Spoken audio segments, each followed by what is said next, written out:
Morning, guys. Mark Ferrasci, ProTech Dog Training with Buddy.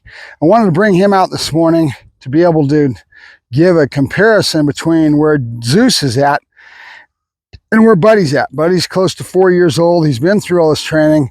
His main problem now is he's leaking, which means he's going over the top and getting too excited and starting to express himself in these excitement places. So I've worked him a couple times and started to bring in another new pattern. And that new pattern is going to be a lot less reward intervals, right? Change my reward interval instead of always just being out there and staying at this pitch where it's causing him to leak. And so I'm doing a lot of that right now, but I wanted to, Aussie, Kusha, good, nope, good, nope, good. I wanted to kind of make a comparison to show you guys what I'm doing with Zeus so you can kind of see it come together. Aussie, Kusha, Nabu, Kusha, good, nope. Now what I was trying to do is something he doesn't know. Couche. Remember we talk about generalization, where if you teach your dog to sit in the kitchen, that you think he knows sit, that you go out in the front yard and he won't do it. The reason being is we call it generalization. The dog can't generalize that he's got to do it everywhere, and so it takes a lot of work. So this is what we're doing here with me standing backwards. Zeus, Buddy, Aussie, Couche, nope, Couche, good, Nabu. Nabu. So if I'm backwards, he may not pick it up. So it takes work to get that to happen. And I haven't put any work into it. I'm just showing off. Oh, yeah. Good. All right. So I'm going to go ahead and get rid of the table and then do some healing so you can kind of see how he heals and kind of compare to the build that you see with him. Oh, yeah. Good. Now, obviously, he has a good backup.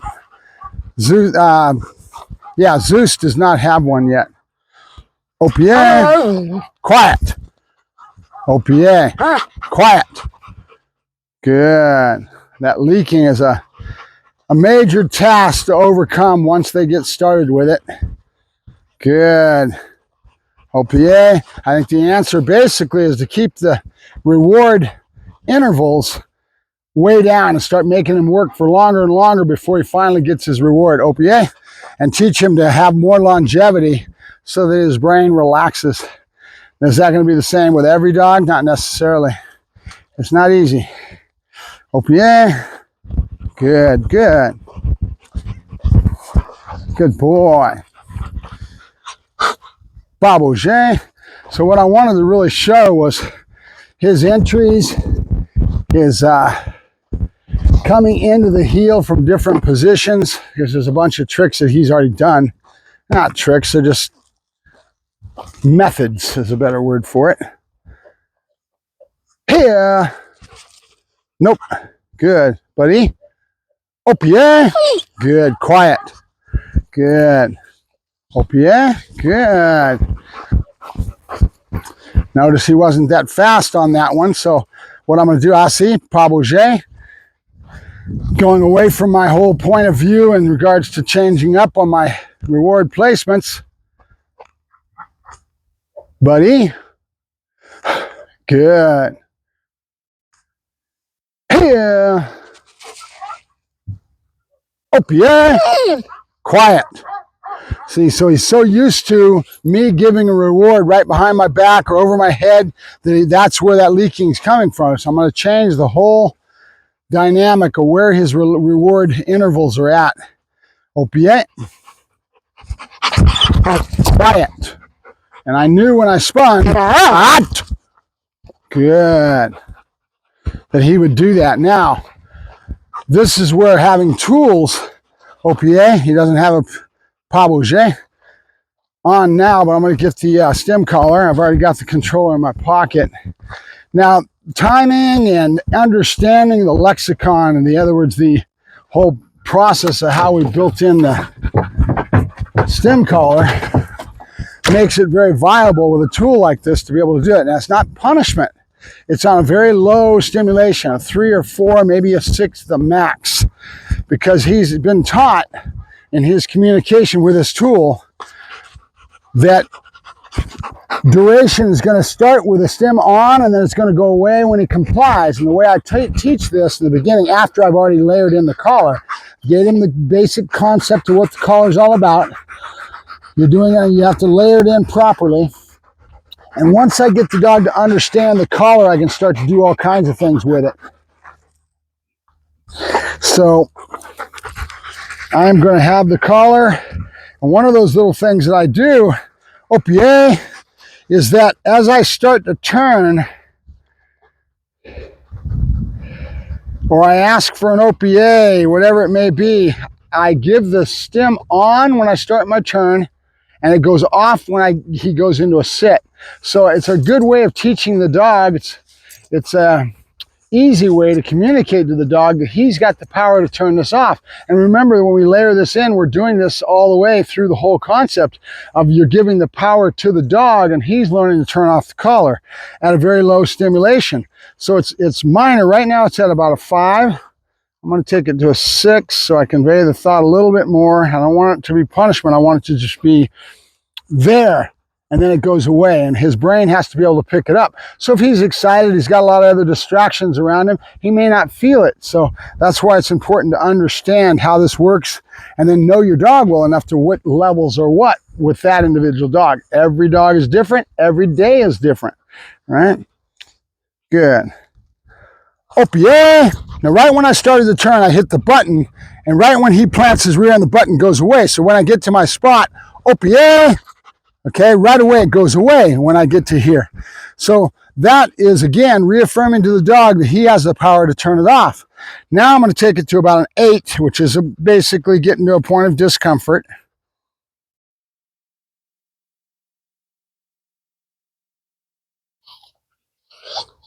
Opier. Now, I didn't hit it there. I don't have to do it every time. Opier. Good. There's times that you won't, because you're teaching him that if he does things properly, he doesn't even have to have the collar hit him, right? Opier. Quiet.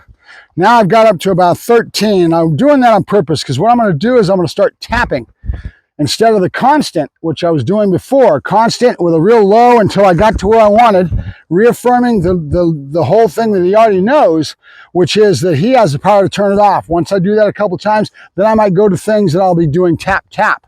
And this is one of those areas, which is knock it off. Stop that, right? Instead of just tap, tap, tap. Now I'm going, you know what I mean? Hey, wake up, right?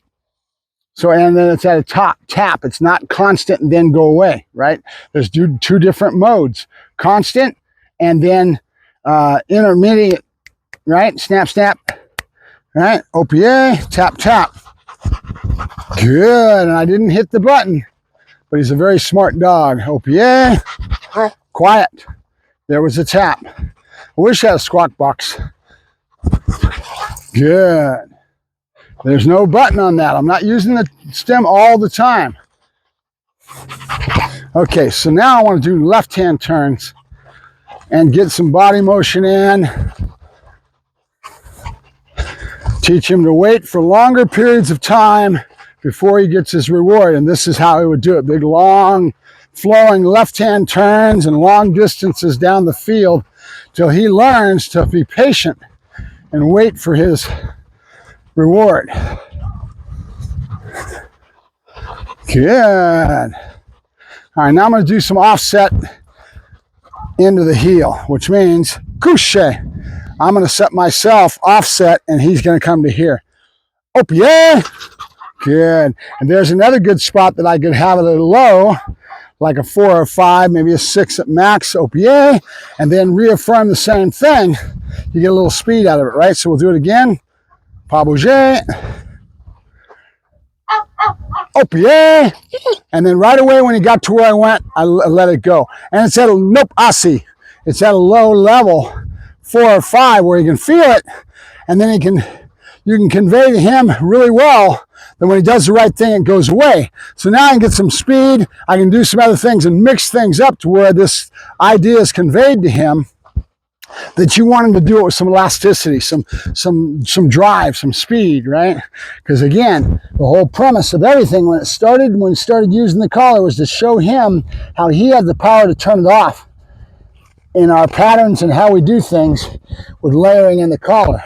So you can start to use that same concept in a lot of other things. Meaning, when he does the right thing, boom, it goes away, right?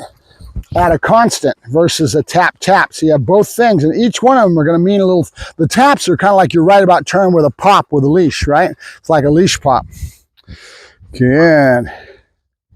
Pas bouger. No. Anticipation, I didn't say a word. Ah, si. Pas bouger. He's anticipating what's going to happen. We don't want him to do that. He's got to have a correction. Good boy. But he couche. There's where mix-up comes up, right? Where he would expect and anticipate one thing, we threw something else at him. What is that doing for me? With my whole program, if you ever watch me work my dogs, I'm constantly building time levels, how long it takes to do things. I'm always constantly working the dog towards paying attention. How do I do that? And how I mix things up, because it may not be one or two things. There may be three things that he has an eventuality of contextually possibly having to be asked to do. But it may be something different, like I just did it down instead of bringing it here. And now I can play the mix-up game where he has to pay attention, watch, and listen. I'm getting the dog's brain to be engaged. That's what's important.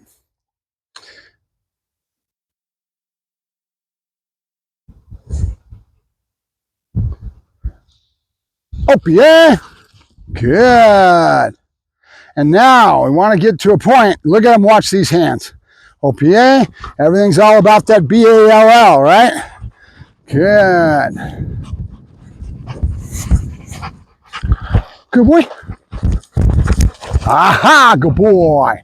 Yeah. Good.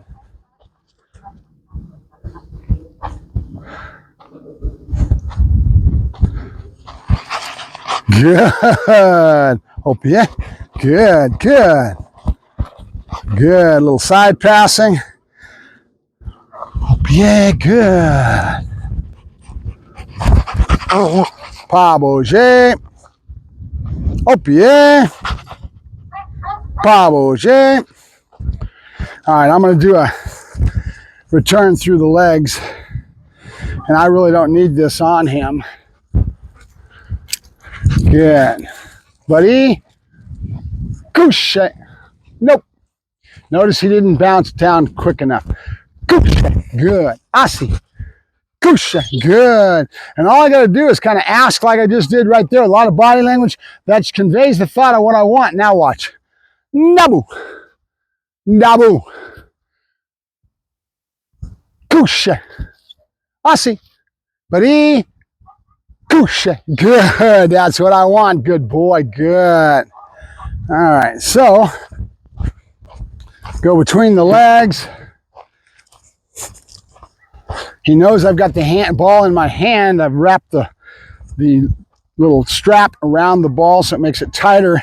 Allows you to be able to throw it without all this coming out. I see. Buddy. Here.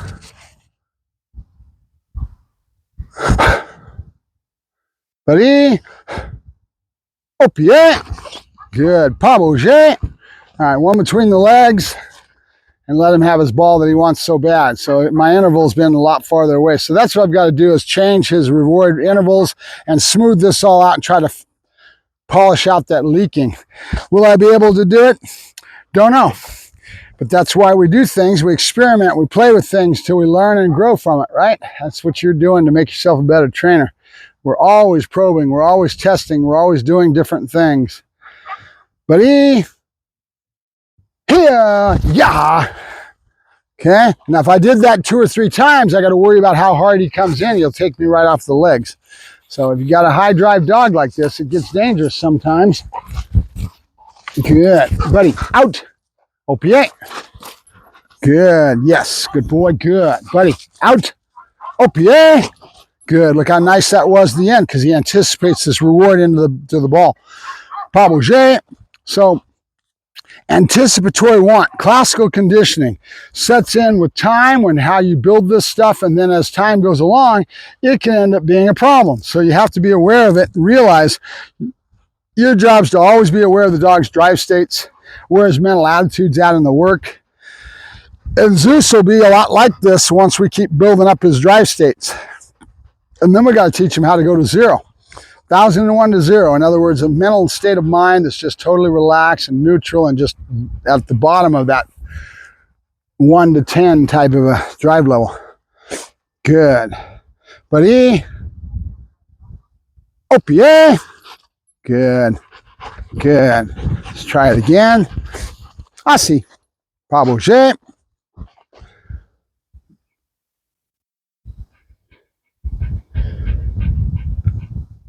Up, yeah. Good. I was on about a 7. He wasn't whining because of the pain. He's whining because of the excitement that he knows he feels this, right? Opiate. Now we're going to do it again. Opiate. Pas bouger, but I don't need to hit the button on this one because he's already done it once. I'm going to show him how he can avoid that and then praise the heck out of him for it. Good. Buddy. Opiate. Good. Good. Good. Buddy. Opiate. Quiet. Now I'm going to go up to about a 12, right? A little bit higher, a little bit discomfort, and I'm going to start tapping for the whining. And what's so good about this is I can once the dog understands it, and I have a good lexicon, good communication baseboard with the tool, now I can start using it for things like tap. In other words, timing, right? Because you have a tool like this, I can have my timing almost be exact. Opiate. Quiet. That was on a 10. I want to be at about a 12. Opiate. Good. Good. That's my boy. Good. Opiate. The double hop's a pain in the ass. No.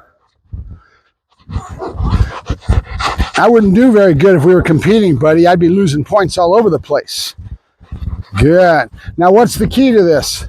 Couché. Don't make the mistakes you see me that I've done with this dog's build because he is so hyped up. I was after speed. I was after a lot of little things, and or I have the tendency to forget the nuanced things like the elbows on the ground or the delivery of my reward that's causing the leaking, and I don't see it soon enough and I let it go for too long.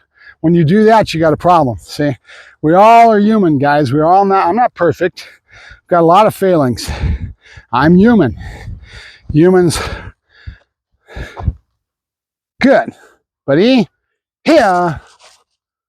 Opiate. Good. Weave. Good boy. Good. Weave. Good.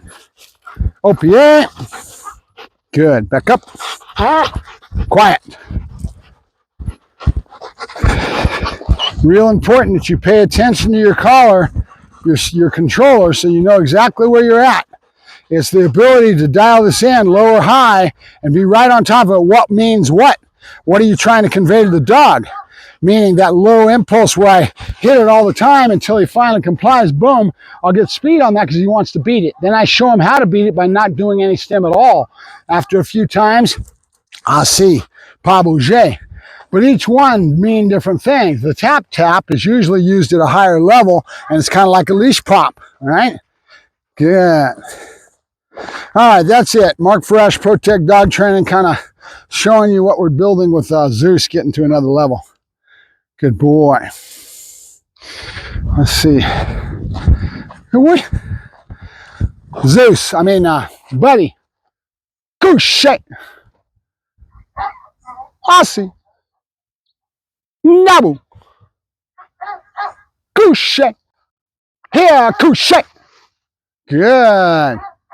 Así. You see him kind of jerk his head. We're on a 13. So in other words, that's the level that I want. There's a punishment level. There's a tap that he wants to avoid. It's avoidance and escape. Opiate.